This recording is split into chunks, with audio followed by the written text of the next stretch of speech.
बड़ी कारुणिक कथा है ध्रुव जी की। ग्लानि के कारण, श्रद्धा से नहीं, मन से नहीं, उत्साह से नहीं, ग्लानि के कारण मौसी ने, छोटी माँ ने अपशब्द बोले थे, धक्का देकर बाहर निकाल दिया था। इस ग्लानि बहुत कारण का आपने सुने होगी, एक बार याद कर लो। भक्त चरित्र सुनने से अपने भीतर भक्ति के अंकुर उगते हैं। थोड़ी सी चर्चा करते हैं। हमारे देश के एक बड़े प्रसिद्ध राजा हुए उत्तानपाद। ये मनु महाराज के पुत्र थे, बड़े बेटे थे। उत्तानपाद और प्रियव्रत, ये दो बेटे थे, बड़े उत्तानपाद थे। दो रानी, बड़ी रानी का नाम सुनीति, छोटी का नाम सुरुचि। और हर उत्तानपाद की दो ही रानियां होती हैं। उत्तानपाद कहते हैं जिसके पैर ऊपर की ओर और बुद्धि जमीन की ओर नीचे की ओर, उल्टी चाल, भोग में डूबी हुई बुद्धि। और इसके दो ही स्त्रियां होंगी। जो बड़ी रानी थी सुनीति, जैसा उसका नाम था, सुनीति माने नीति, सुनीति माने धर्म, सुनीति माने सत्य, सुनीति माने समर्पण, सुनीति माने सुमिरन, सुनीति माने मर्यादा। इसको राजा ने महल के बाहर कर दिया और जंगल में एक झोंपड़ी में वास दे दिया। गुजारे के लिए प्रतिदिन सवासेर जो जाते हैं राजभवन से, और 6 महीने में एक धोती, वर्ष में 2 मार्किन की सफेद धोती, बस उसी में गुजारा करती है। और धर्म को, सत्य को, मर्यादा को, भजन को, इसको तो भैया झोंपड़ी में ही रहना पड़ेगा, जौ में ही गुजारा करना पड़ेगा, साधनों से हीन रहना पड़ेगा। छोटी रानी का नाम है सुरुचि। सुरुचि माने सुंदर सुंदर भोग पदार्थ रखते, उनसे बहुत प्यार करते। और हर व्यक्ति सत्य को तो बाहर निकालेगा, लेकिन भोग को, वासना को, इसको तो पास ही रखेगा, आदर करेगा, प्रेम करेगा। कालांतर में दोनों रानियों ने एक एक बच्चे को जन्म दिया। दोनों ने लगभग कुछ समय के अंतराल पर सुरुचि के गर्भ से उत्तम का जन्म होता है। और सुरुचि के गर्भ से उत्तम का ही होगा। उत माने बड़ा और तम माने अंधकार। भोग के गर्भ से, पाप के गर्भ से, वासना के गर्भ से तो भैया गहन अंधकार ही प्रकट होगा। धर्म के गर्भ से, नीति के गर्भ से, सत्य के गर्भ से, समर्पण के गर्भ से, भक्ति के गर्भ से तो ध्रुव जैसे किसी न किसी तपस्वी का जन्म होता है। एक राजभवन में पलता है, एक वन के अंदर झोंपड़ी में मां के साथ पलता है। कोई बच्चे पर कपड़े नहीं, वल्कल धारण कराते शरीर छिल जाता है। तो जो मां की धोती फट जाती थी, उसमें से जो साबित कपड़ा निकलता था, ध्रुव जी को उसी का झगला पहना देती है। ध्रुव जी बचपन से बहुत समझदार थे, बहुत होनहार बिरवान के होत चीखने पात। ध्रुव जी बचपन से इस बात को जान गए थे कि मेरी माँ बहुत गरीब है, मेरी माँ पर कोई साधन नहीं है। इसलिए ध्रुव जी एक तो कभी रोते नहीं थे, बहुत समझदार। मैं रोऊंगा तो मेरी माँ को आंसू आएंगे, मैं अपनी माँ को कैसे रुलाऊं? मेरा पालन कर रही है, मुझे पूछेगी बोलो बेटा क्या चाहिए, और मेरी माँ कुछ देने लायक नहीं है। रोते नहीं थे, कभी खिलौना नहीं मांगा, कभी मिठाई नहीं मांगी। जैसे तैसे जौ की रोटी मिल जाती है, अरे जैसे तैसे अपनी धोती से कपड़ा निकाल कर मेरे वस्त्र बनाती है। और इससे ज्यादा मेरी माँ क्या कर पाएगी मेरे लिए? कभी रोए नहीं, और माँ को छोड़कर कभी कुटिया के बाहर गए नहीं। माँ रोती है, हे विधाता कौन दिव्यात्मा, पुण्यात्मा तूने मेरे जैसे पापी के घर में मैं भेजा है? कौन इसका ऐसा अपराध हुआ कि मेरे जैसे पाप के गर्भ में तूने इस दिव्यात्मा को प्रवेश कराया? बचपन में ही मेरे बालक का बालकपन समाप्त हुआ जा रहा है। न हंसता है, न खेलता है, न बोलता है, न कुछ मांगता है, न रोता है। दिन भर मेरे पास बैठा रहता है। माँ को अकेले छोड़कर जाएंगे, माँ का मन नहीं लगेगा। सुनीति कहती बेटा बच्चे खेलते ना, ऋषि कुमार खेलते ना, देखो सामने बाग में खेलने जाए करो। नहीं माँ मुझे तुम्हारे पास बैठना अच्छा लगता है। माँ को छोड़ने को राजी नहीं। माँ बहुत रोती है, बहुत रोती है। ये बालक बूढ़ा हो गया विचारों से, कैसे इसका बालकपन वापस कर। एक दिन माँ ने बहुत आग्रह किया, बेटा खेलाओ, शरीर ठीक हो जाएगा, मन लग जाएगा, जाओ ना, सब बालक तुम्हारे साथ के, सब ऋषि कुमार है, जाओ।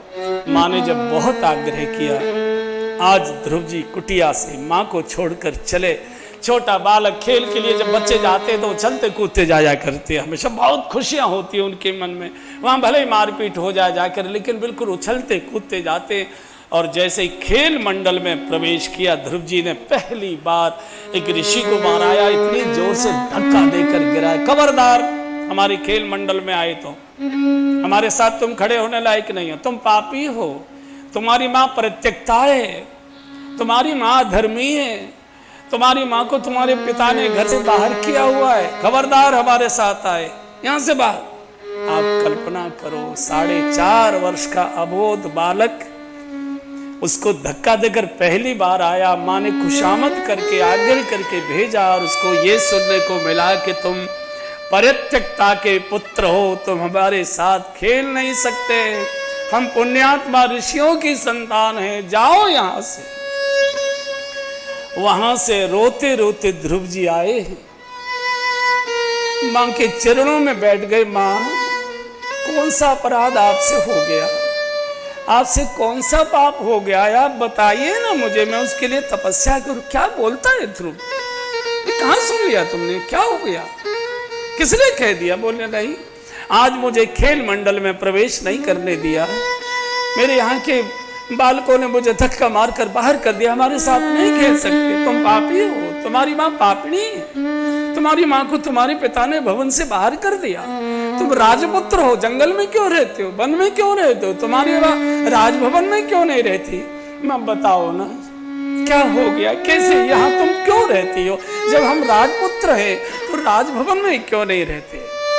बेटा, कुछ दिन हमको तप करना है ना, तपस्या तो वन में ही हो सकती है, भोगों में तप नहीं हो सकता, भगवान का भजन तो वन में ही हो सकता है, एकांत में शांत। ये बच्चे गलत कहते हैं, तुम्हारे पिता तो हमारे पिता कभी मिलने क्यों नहीं आए, आपको कभी देखने क्यों नहीं आए?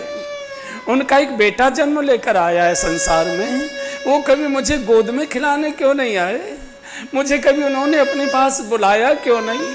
कोई ना कोई तो कारण है। धक धक सुनीति का हृदय करता है। छोटा सा बालक, क्या बोलूं इसको हृदय को कैसे चोट पहुंचाऊं, कैसे मैं इसको साधूं?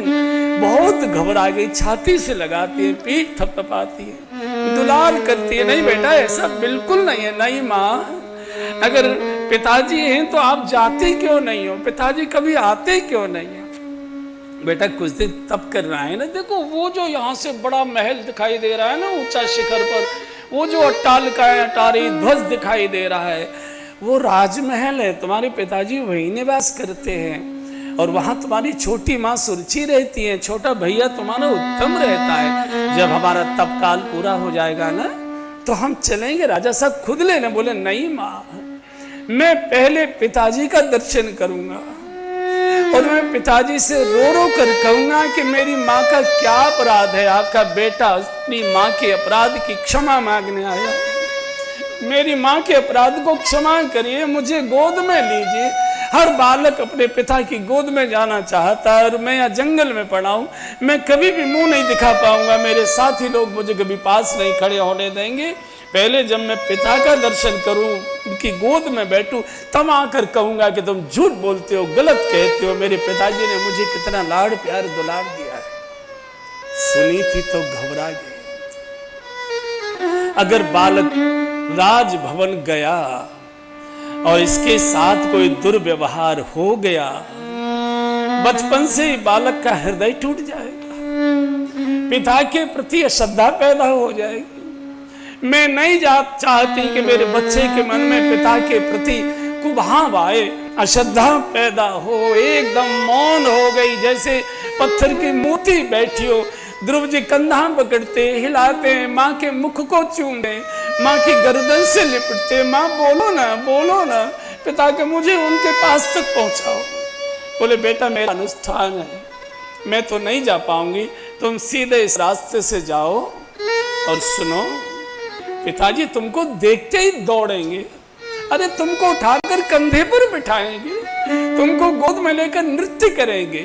वहां छोटी माँ मिलेगी सुरुचि, साक्षात उनको दंडवत करके प्रणाम करना, तुमको दुलार करेंगी, प्यार करेंगी, आशीर्वाद देंगी। और छोटा भैया उत्तम मिलेगा ना, उसको खूब प्यार करना, उसके खूब गले मिलना, माँ का आशीर्वाद लेकर माँ को प्रणाम कर, आशीर्वाद माँ ने दिया, जाओ बेटा तुम्हारा कल्याण हो।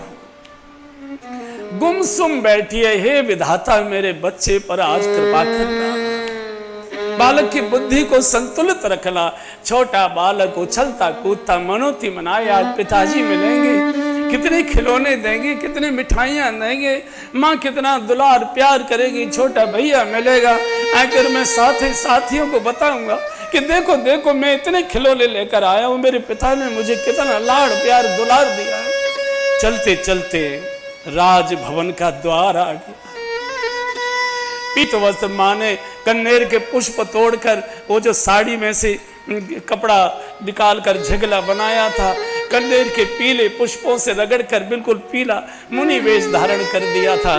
काले काले घुंघराले केशों को बहुत सुंदर जटाओं के रूप में चुटिया ऐसे ऊपर कर दी थी।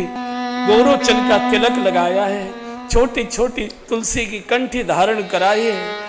हंसता हुआ बालक, उछलता हुआ बालक राजभवन के द्वार पर पहुंच गया। राज द्वार पर द्वारपाल खड़े थे। जैसे ही बड़ी रानी के बच्चे को साधु वेश में, बुरी वेश में देखा, सब रो पड़े एकदम। सभी का मन करता है बच्चे को उठाए, कंधे पर बिठाकर नृत्य करें, लेकिन सुरुचि के भय से कोई पास आने को तैयार नहीं है। जिसको राजभवन में मणियों के प्रकाश में मखमल के गद्दों पर विचरण करना था, वो झोपड़ियों में फूस के आसन पर जौ की रोटियों से गुजारा, उतरे हुए वस्त्र से अपने शरीर को ढकता है। कैसा ही विधाता तेरा नियम है। जाते ही दोनों हाथ जोड़कर द्वारपालों को प्रणाम किया है। मैं सुनीति का बेटा ध्रुव आपको प्रणाम करता हूं। सभी द्वारपाल फूट पड़े, आंसू रोक नहीं पाए, हिलकी भर गई। इतने में एक बूढ़ी सेविका आ गई बाहर। माँ मेरे प्रणाम स्वीकार करो, मैं सुनीति रानी का बेटा हूँ, मेरा नाम ध्रुव है। मेरी माँ ने कहा है कि तुम्हारे पिताजी इस राजभवन में रहते हैं, मुझे पिताजी का दर्शन करा दो, मुझे मेरे पिताजी से मिलवा दो। बूढ़ी दासी के स्तनों में दूध आ गया, जैसे मेरा बालक मेरे सामने आ चुका हो। मन करता है उठाकर से छाती से लगाऊं, मुख चुम्बन करूं, दुलार करूं। अरे कैसा अभागा राजा है। हर पिता अपनी आंखों से अपने जीवन में अपने पुत्र का मुख देखना चाहता है कि मेरे आंगन में मेरा बेटा आए। और आज पुत्र इस बाप को कहने आया है कि मैं अपने पिता को मिलने आया हूं, पिता को देखना चाहता हूं। कितने अभागे होंगे उत्तानपाद। दासी चाहती है कि बच्चे को गोद में बिठा कर ले जाऊं और जाकर राजा की गोद में बिठा दूं। राजन तुधियम वस्तु गोविंद तुभ्यमेव समर्पय, तेरा तुझको अर्पित। लेकिन सुनीति के भय के कारण एकदम स्पर्श भी नहीं करती है। सब लोग डरे डरे। और जैसे ही राजभवन में प्रवेश हुआ तो जो ड्राइंग रूम जिसको बोलते हैं, विशाल कक्ष में सिंहासन पर सुरुचि के साथ महाराज बैठे थे। और जैसे ही प्रवेश हुआ उस विशाल भवन में दिव्य अलौकिक प्रकाश हो गया, जैसे कोई ऋषि का अलौकिक तेज प्रकट हो जाता हो। एकदम महाराज की आंखें चुद आ गई। लगता है कोई ऋषि कुमार, इतने तेजस्वी महापुरुष का आगमन हुआ है। राजा को लगा दौड़कर ऋषि कुमार को साष्टांग दंडवत करना चाहिए, ये तो कोई अलौकिक आत्मा आ रही है। और दूर से जैसे ही हाथ जोड़कर चले हैं ध्रुव जी, यहाँ से उत्तानपाद को अभी मालूम नहीं कि मेरा बेटा मेरा बालक है, कोई ऋषि कुमार आए। इतना अलौकिक मुखमंडल पर तेज, सारे कक्ष के अंदर दिव्य प्रकाश हो गया। और कूद कर जैसे ही बालक की ओर दौड़े, ध्रुव जी ने धरती पर माथा टेक कर प्रणाम किया। मैं आपका बेटा सुनीति के गर्भ से जन्मा आपका पुत्र ध्रुव पिताजी आपको प्रणाम करता हूं। और जैसे ही मेरा बेटा ध्रुव इतना बोलना था, बाप का हृदय एकदम उमड़ पड़ा। दौड़कर हाथ बढ़ाए बच्चे को उठाने के लिए, सुरची चीख पड़ी, खबरदार इसको स्पर्श किया तो। राजा वही का वही रुक गया। मां ने दूसरी बात बोली थी, बेटा तेरी छोटी माँ वहां मिलेगी, उनको जाकर प्रणाम करना, उनके चरणों में सिर रखकर उनसे आशीर्वाद लेना, तुमको बहुत दुलार प्यार करेंगे। माँ की दूसरी बात आते ही जैसी चीख सुनाई दी, ध्रुव जी सुरुचि की ओर दौड़े और जैसे ही सुरुचि माँ के चरणों में सिर झुकाना ही चाहते थे, एकदम चीख पड़ी, खबरदार मुझे स्पर्श किया, छूना नहीं मुझे, दूर खड़े। अब आप कल्पना करिए कोमल बालक के हृदय पर क्या बीती होगी। उत्तान पाद सिर झुकाए लटकाए सिंहासन पर आकर बैठ, फूट फूट कर हृदय रो रहा है, आंसुओं को पी गए। कैसे रो, क्या करूं, पहली बार मेरा बालक आया, पिता कहकर प्रणाम करता और मैं छू नहीं सकता।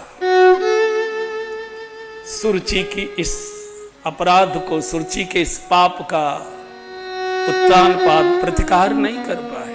क्यों? भोगी, कामी, और मनुष्य जितना कामी होता है, जितना भोगी होता है, उतना ही स्त्री के अधीन रहता है। और ऐसा व्यक्ति कभी भी स्त्री की गलत बातों का विरोध नहीं कर पाता, उसकी आत्मा मर जाती है। उत्तान पाद की आत्मा मर चुकी है। उत्तान पाद की आत्मा, इतने में उत्तम आ गए उधर खंबे की ओर। जो जैसे उत्तम को देखा, ध्रुव दौड़े, भैया भैया, एकदम सुरजीत, खबरदार उधर नहीं, उत्तान पाद, उत्तम अंदर जाओ। भैया को भी नहीं मिला, हाथ जोड़े प्यासी आंखों से देखते हैं, आंखें बोलती है, मुख नहीं बोल रहा। क्या मैं आपका बेटा नहीं? क्या मेरी माँ आपकी पत्नी नहीं है? क्या वो आपकी रानी नहीं है? मेरी माँ ने कौन सा अपराध किया है? क्या आपने उनको घर से बाहर निकाल दिया? मैं अपनी माँ की ओर से माँ के अपराध की क्षमा मांगने आया हूँ, मेरी माँ को क्षमा करिए। ऐसा कौन सा मेरी माँ से अपराध हुआ है? बहुत रोने लगे ध्रुव जी, बहुत अधीर हुए। जब बहुत अधीर हुए तो सुरुचि ने कहा, सेविका इस लड़के को हाथ पकड़कर घसीट कर बाहर ले जाओ, बाहर निकालो। ध्रुव जी का जैसे ही बूढ़ी सेविका ने हाथ पकड़ा, सेविका मूर्छित होकर गिर पड़ी है। ध्रुव जी रो रहे, मुड़ मुड़ कर देख रहे, मेरी माँ के अपराध बताओ मुझे, मेरी माँ के, शायद दया आ जाए, शायद दया आ जाए, शायद बुला ले, आओ बेटा आओ मेरी गोद में, शायद माँ को तरस आ जाए, हृदय पिघल जाए। मुड़ मुड़ कर देखते जा रहे हैं, रोते जा रहे हैं।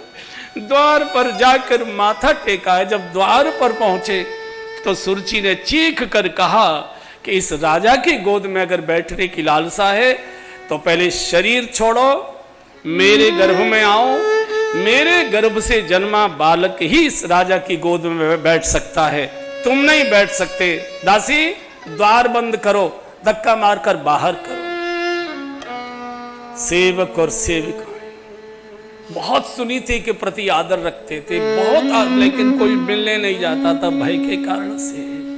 धक्का खाकर, चोट सहकर छोटा सा 5 वर्ष का बालक रोते रोते रोते कुटिया में आया।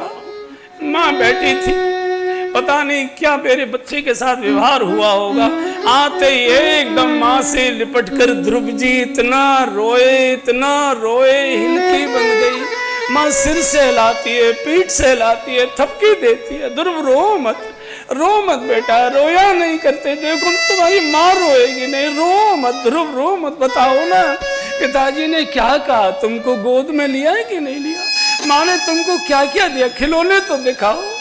और जब ये कहा कि माँ ने क्या क्या दिया तो ध्रुव जी ने रोते रोते कहा, माँ ने गालियां दी और धक्का दिया और मुझे बाहर निकाल दिया। पिताजी ने मुझे छुआ तक नहीं। माँ कौन सा अपराध हो गया? नहीं मुझे मेरे पिता की, आप चलो मेरे साथ। जब ध्रुव जी बहुत रोए और माँ को लगा कि रोते रोते बालक के 19-20 कुछ न हो जाए, माँ ने कहा, ध्रुव ऐसे बाप की गोद में बैठने की बेटा क्यों जिद करते हो? जहां कोई धक्का मारकर बाहर कर दे। ऐसे बाप की गोद में जाओ जहां कोई धक्का मारने वाला पहुंचे ही न पाए। ध्रुव जी ने कहा कि मां, वो कौन पिता है? बोले भगवान नारायण वो पिता है, और वो सबके पिता है। माँ तो पिता वो सबके। कहाँ रहते हैं माँ? वो वन में मिलते हैं। अरे हम तो वन में ही तो रहते। बोले नहीं, वो गहन वन में रहते हैं। अगर तुम पिता को चाहते हो तो फिर नारायण को प्राप्त करो। 5 वर्ष के बालक को सुनीति धर्म की, तपस्या की, भजन की, भगवत दर्शन की प्रेरणा देती है। वस्त्र धारण कराए, तिलक लगाया है, पैन कंठी बांधती जा रही है, रोती जा रही है। इसी को देखकर मेरे सुबह और शाम हुआ करते थे। ये भी मेरी आंखों से ओझल होने जा रहा है। हे विधाता, कितनी परीक्षाएं तुझे लेनी है? हमको सारे जीवन भर परीक्षा ही देनी है क्या? कौन इसकी रक्षा करेगा? भूख प्यास लगेगी, कौन भोजन देगा? बिजली कड़केगी, कौन इसको धैर्य देगा? नाग फुफकारेंगे, सिंह दहाड़ेंगे, बालक घबराएगा, उसमें मेरे बच्चे की कौन रक्षा करेगा? हे बन के ऋषि मुनियों, हे बन के कोल के रातों, मेरे बच्चे की चिंता करना। आपके बीच में मेरा बोध बालक आ रहा है। यही मेरा जीवन, यही मेरा प्राण, यही मेरी धड़कन है। इसी के कारण मेरे दिन और रात हुआ करते हैं। तिलक लगाकर जब विदा के जाओ बेटा, प्रभु तुम्हारे ऊपर कृपा करेंगे। और जैसे ध्रुव जी ने साष्टांग प्रणाम करके एक सुनीति के चरणों में शीश रखकर कहा, माँ मेरे प्रणाम स्वीकार करो, मुझे आशीर्वाद दो, प्रभु का मुझे दर्शन हो। एकदम उठा लिया, बहुत देर तक छाती से लगाए, जाओ बेटा, प्रभु कृपा करें। छोटा सा बालक धीरे धीरे वन में, गहन वन में प्रवेश कर गया। जब तक दिखाई दिया, सुनीति द्वार पर खड़ी खड़ी रोती रही। दिखाई देना बंद हो गया। आज के बाद सुनीति ने सवा सेर जो पक्षियों को डालना शुरू कर दिया। मेरा बालक वन में भूखा प्यासा, मैं भोजन कैसे कर पाऊंगी? रोटी का टुकड़ा बिना बच्चे के मेरे मुख में जाएगा कैसे? दिन रात नारायण का जप करती है। मैं प्रभु बच्चे की कठोर परीक्षा नहीं लेना, शीघ्र कृपा करना। गहन वन में पहुंचे, नारद जी आ गए सामने से। बालक, अरे कहाँ जा रहे हो? आगे मत जाना, आगे मत जाना। बहुत बड़े बड़े जानवर हैं, राक्षस हैं, मार डालेंगे। नाग हैं, अजगर हैं, सिंह हैं। बाबा ये मंगल भाषा मत बोलिए ना, मेरा कोई कुछ कर नहीं पाएगा। चलते समय मेरी माँ ने अपने दोनों हाथ मेरे सिर पर रखकर आशीर्वाद दिया था, बेटा तेरा सब मंगल ही मंगल करेंगे, तेरा कोई अमंगल नहीं कर सकेगा। मेरी माँ का आशीर्वाद मेरे पास है, और जिसको अपनी माँ का आशीर्वाद मिल गया उसको किसी दूसरे आशीर्वाद की आवश्यकता ही नहीं। माँ का आशीर्वाद अमोघ होता है। जानकी जी ने भी हनुमान जी को यही आशीर्वाद दिया था। आशीष दीने राम प्रिय जाना, आशीष दीने राम प्रिय जाना। सब गाइए। हो तात बलशील निधाना, हो तात बलशील निधाना। अजर अमर गुण निधि सुत हो,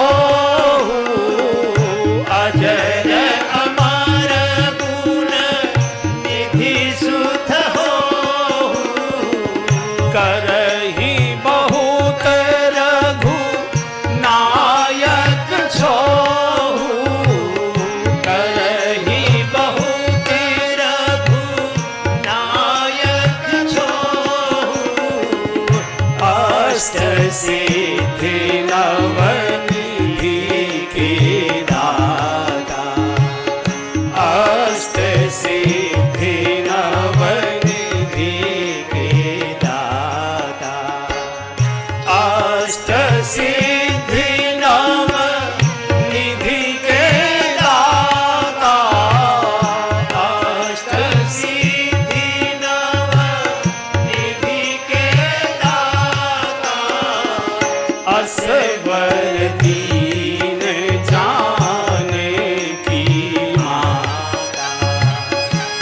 सवर दीन जाने की माता, अजर अमर गुण निधि सुत हो, अजर अमर गुण निधि सुत हो। पूरा आशीर्वाद ध्रुव जी पर भी लागू होता है। ध्रुव जी अजर भी हैं, अमर भी, आकाश मंडल में हमेशा स्थापित है। तो नारद जी ने कहा अंदर आगे न जाओ। बोले नहीं बाबा, आप साधु हैं, आप मुझे बड़े ऋषि लग रहे हैं, आप हैं कौन?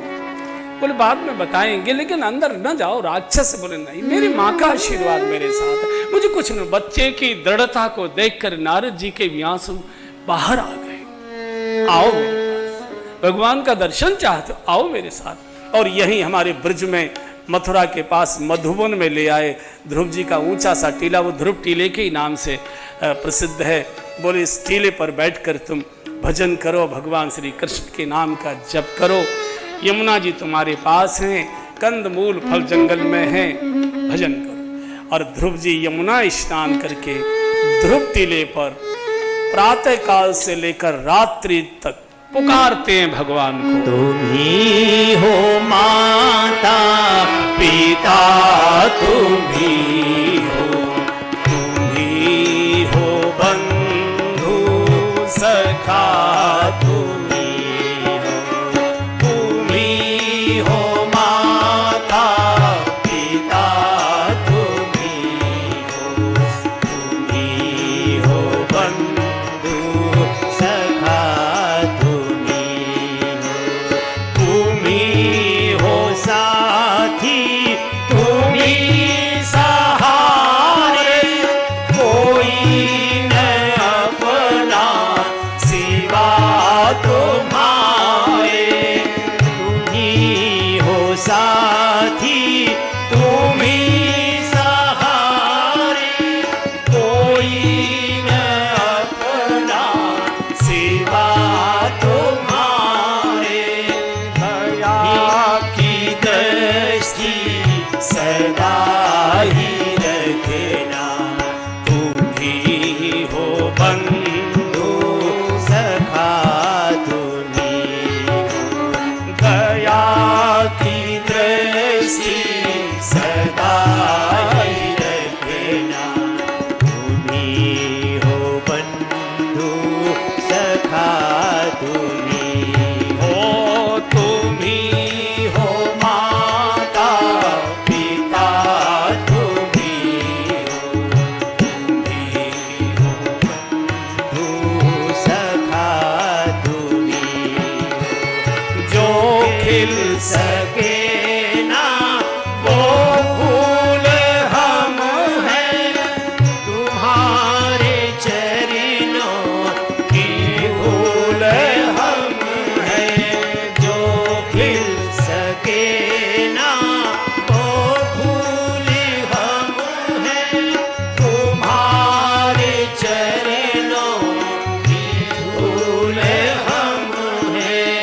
दया की दृष्टि सदा ही रखना, तुम ही हो बंधु सखा, तुम हो दया की दृष्टि सदा ही रखना, तुम ही हो बंधु सखा, तुम हो तुम ही हो माता पिता, तुम हो बंधु सखा, तुम भोजन क्या करें? यमुना स्नान करने जाते, यमुना रोती है, बालक मेरे द्वार पर बैठा है, भूखा प्यासा, मैं क्या करूं इसके लिए? तो जो विश्राम घाट पर मथुरा नगर की माताएं यमुना पूजन करने जाती थी ना, जो फल आदि चढ़ाती थी, यमुना जी अपने साथ बहा ले जाती हैं वहां तक और किनारे पर छोड़ देती है। बालक आएगा, इन फलों को ले जाएगा। बहुत कठोर तप, बहुत लंबे समय तक निराहार हुए। एक स्थिति ऐसी आ गई कि ध्रुव जी ने अपनी श्वास को रोक लिया, और जैसे ध्रुव जी ने अपनी श्वास को रोका, सारे ब्रह्मांड की श्वास स्थगित हो गई, भगवान की श्वास रुकी। प्रभु ने ध्यान से देखा, किसने श्वास रोकी? तो दिखाई दिया ध्रुव टीले पर मथुरा यमुना के किनारे बालक खड़ा मेरी प्रतीक्षा कर रहा है। भगवान प्रकट हुए, ध्रुव नेत्र खोलो, तुम्हारा बाप तुम्हारे सामने आकर खड़ा। गोद में ले लिया, बहुत देर तक प्रभु ने दुलार किया है। वहां से मां के पास आए हैं, पिता का दर्शन करने की लालसा हुई। वनांचल के जितने ऋषि मुनि थे जो पास में खड़ा नहीं होने देते थे, उन्होंने बहुत सुंदर पालकी तैयार की है, कंधे पर उठाई है, ध्रुव जी को बिठाया है। स्वागत समारोह के साथ राज भवन की ओर जय घोष करते ले जा रहे हैं। नारद जी दौड़ कर गए हैं, राजा तुझे धिक्कार है, तू भोग में अंधा है, तेरा बेटा भगवत साक्षात्कार करके आ रहा है, नगर में उसकी शोभा यात्रा निकाल रही है। उत्तान पाद दौड़े, सुरची का साहस नहीं हुआ, और जैसे ही राज द्वार पर पालकी पहुंची है, पिता को तो प्रणाम करना भूल गए, पहले मां को देखने दौड़े, मेरी मां कहाँ है, मेरी मां कहाँ है, मेरी मां कहाँ है। सुरची खम्बे के पीछे सहमे खड़ी थी, एकदम जाकर मां के चरणों से लिपट गई। मां आशीर्वाद दो, अपने बेटे को आशीर्वाद दो। ध्रुव आपको प्रणाम करता है, आपकी कृपा न होती तो ये सब नहीं होता। उत्तम को गोद में लेकर, साथ लेकर उत्तान पाद के पास आए हैं। शास्त्र कह रहा है, ध्रुव संग लानी जपे